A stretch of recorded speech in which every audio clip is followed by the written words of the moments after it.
Radhe Radhe my YouTube family. आज मैं आपको तुलसी के पौधे के पास दिया जलाने का क्या फल मिलता है इसके बारे में आपको मैं बताने जा रही हूँ। तुलसी के पास दिया जलाने से क्या फल मिलता है। एक बार माता लक्ष्मी भगवान विष्णु से पूछती है, हे स्वामी, तुलसी के पास दीपक जलाने से क्या महत्व होता है और रोज शाम को तुलसी के पास दीपक क्यों जलाया जाता है, इससे मनुष्य को कौन सा फल प्राप्त होता है, तुलसी के पास दीपक जलाने की विधि क्या है तथा दीपक जलाते समय कौन से मंत्र का उच्चारण करना चाहिए, कृपया आप मुझे विस्तार से बताइए।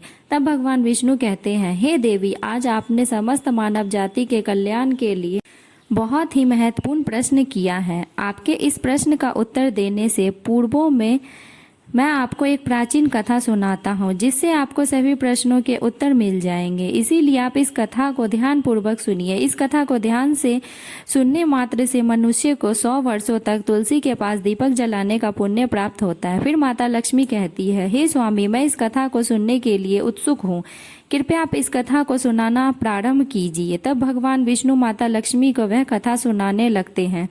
हे देवी, पूर्व काल की बात है। दक्षिण दिशा में तुंगभद्रा नाम की एक बहुत बड़ी नदी थी। इस नदी के किनारे पर हरिहरपुर नाम का एक अत्यंत सुंदर नगर बसा हुआ था। उसी नगर में काशी नाम का एक ब्राह्मण निवास करते थे।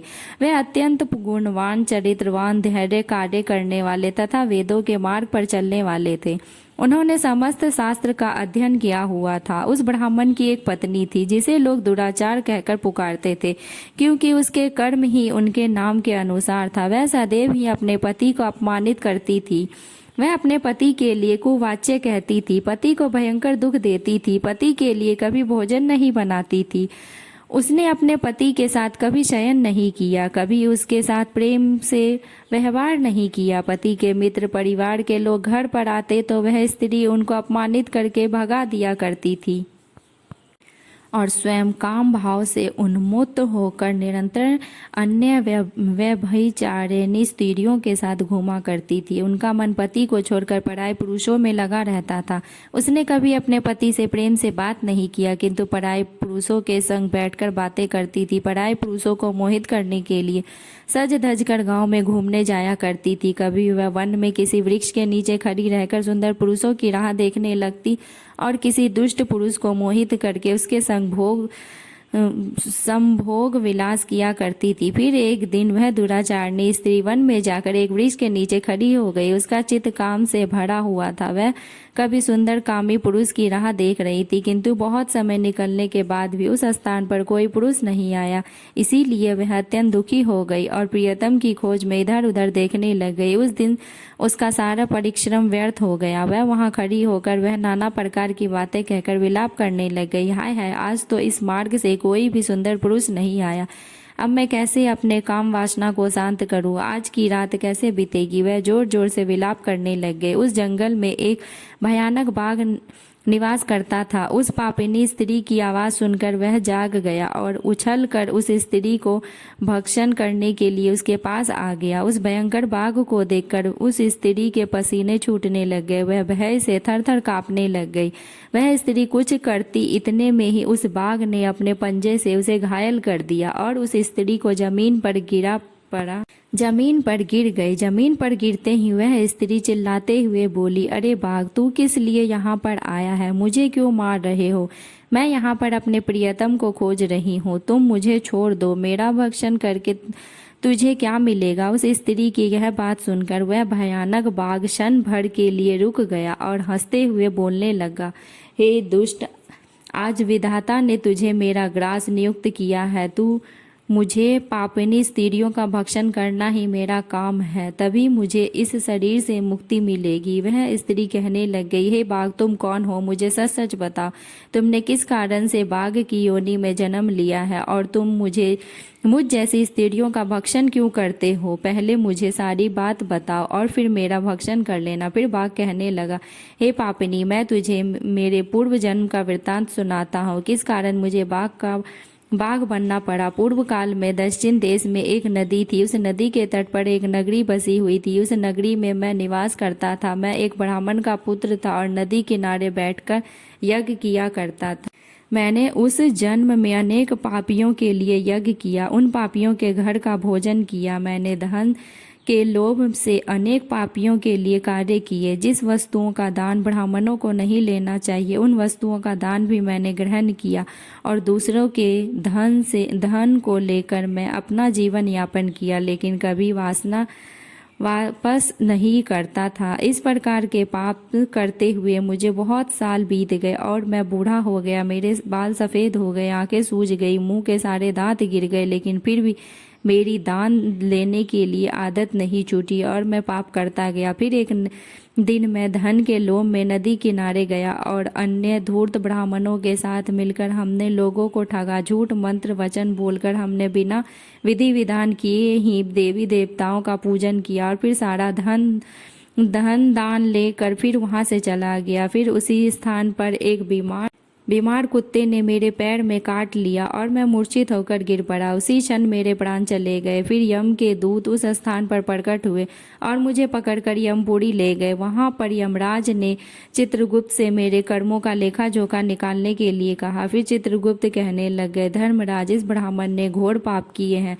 इसने दूसरों से झूठ कहकर धन लूटा है, विधि विधान से पूजा न करके झूठ मंत्र बोलकर भगवान का अपमान किया है, इसीलिए यह पापी ब्राह्मण केवल नरक जाने के योग्य ही है। फिर यमराज ने अपने दूतों को आदेश देकर मुझे नरक की अग्नि में डाल दिया। अनेकों वर्षों तक नरक की सजा भोगने के बाद मुझे बाघ का शरीर प्राप्त हुआ और फिर इस दुर्गम वन में निवास करने लग गया। मैं अपने पूर्व जन्म के पापों सती स्त्रियों का भक्षण नहीं करता हूँ। मैं केवल पापी दुराचारी तथा कुलटा स्त्रियों का ही भक्षण करता हूँ ताकि मुझे पाप से मुक्ति मिल जाए। इस प्रकार से उस बाघ ने अपने पूर्व जन्म का वृतांत सुना दिया। उस स्त्री से कहने लगा कि हे पापनी, तेरे आचरण से तू उल्टा दिखाई पड़ती है। अपने पति को छोड़कर तू इस वन में अन्य पुरुष के साथ भोग विलास करने के लिए आई है, इसीलिए आज तू मेरा ग्रास अवश्य बनेगी। इतना कहकर उस बाघ ने अपने तीक्ष्ण नाखून से उस पापी स्त्री के टुकड़े टुकड़े करके उसे खा लिया। फिर उस स्थान पर यम के दूत प्रकट हुए और उस पापिनी स्त्री को उठाकर यमपुरी ले गए। वहां पर उसे यमराज के सामने खड़ा किया गया। फिर चित्रगुप्त ने उस स्त्री का लेखा जोखा निकालते हुए यमराज से कहने लगे, हे धर्मराज, यह स्त्री तो अत्यंत ही पापनी है। इसे घोर नरक में जाना चाहिए। घोर पाप किए हैं, इसने व्यभिचार किया है, इसने अपने पति को धोखा दिया है, कभी सेवा नहीं की, अपने पति को भूलकर पराये पुरुषों के संग भोग विलास किया करती थी। उसके पाप को सुनकर यमराज ने उस स्त्री को अग्नि से भरे हुए कुंडों में डाल दिया। अनेक वर्षों तक उसे उस कुंड में पकाया गया। फिर उसे निकालकर दूसरे नरक में डाल दिया गया। इस प्रकार से उसे अनेक वर्षों तक अलग अलग नरकों में डाला गया और नरकों में डालने के बाद वह महापापी स्त्री पुनः पृथ्वी लोक पर आकर चांडाल के रूप में उत्पन्न हुई। चांडाल के घर में जन्म लेकर वह फिर से अपने पाप करने लग गई, व्यभिचार करने लग गई, अनेक पापी पुरुषों के संग विहार करने लगे। कुछ समय बाद पूर्व जन्म के पापों के कारण उसे कोढ़ का रोग हो गया और भयानक पीड़ा सहने लग गई। उसका अंग अंग जलने लगा, उसके नेत्रों में पीड़ा होने लगी। इस दुख को सहन नहीं कर पाई, वह दिन बीतने लगे और वह बीमार हो गई। एक दिन वह तीर्थ में स्नान करने के उद्देश्य से अनंतपुरा में चली गई। वहां पर वह एक आश्रम के बाहर निवास करने लगी। वहां उस आश्रम में एक तुलसी का पौधा था। अन्य स्त्रियों को वहां पर तुलसी के पास दीपक जलाते हुए देखकर उस पापी स्त्री ने भी वही किया। उसने तुलसी के पौधे के पास एक दीपक जला दिया। फिर उसी रात हृदयघात से उसकी मृत्यु हो गई और यमराज के दूत उसे ले जाने के लिए वहां पर प्रकट हुए। जैसे ही यम के दूत उस पापी स्त्री को पाश में बांधकर ले जाने के लिए, तभी भगवान विष्णु के दो पार्षद उस स्थान पर प्रकट हुए और उन्होंने उन दोनों को रोक लिया और कहने लगे, हे दूतों, इस स्त्री को तुम छोड़ दो। यह स्त्री नरक जाने के योग्य नहीं है। तुम किसके आदेश से ऐसा अधर्म कर रहे हो? फिर यम के दूत कहने लगे, हे पार्षदों, हम यमराज के आदेश से इस पापी स्त्री को उठाकर ले जा रहे हैं, किंतु आप हमें किस कारण से रोक रहे हैं? यह स्त्री अत्यंत पापी है, इसे नरक में भी जाने की आज्ञा नहीं मिलेगी। फिर पार्षद कहने लग गए, दूतो यह स्त्री तो विष्णु भक्त है, यह नरक जाने योग्य नहीं है। इसने शाम को तुलसी के पास दीपक जलाया, इसी कारण से इसके समस्त पाप नष्ट हो गए हैं, इसीलिए अब यह नरक जाने के योग्य नहीं है, यह स्वर्ग जाने की अधिकारी बन चुकी है। पार्षदों की बात सुनकर यमदूतों ने उस स्त्री को उस स्थान पर छोड़ दिया और यमलोक लौट गए।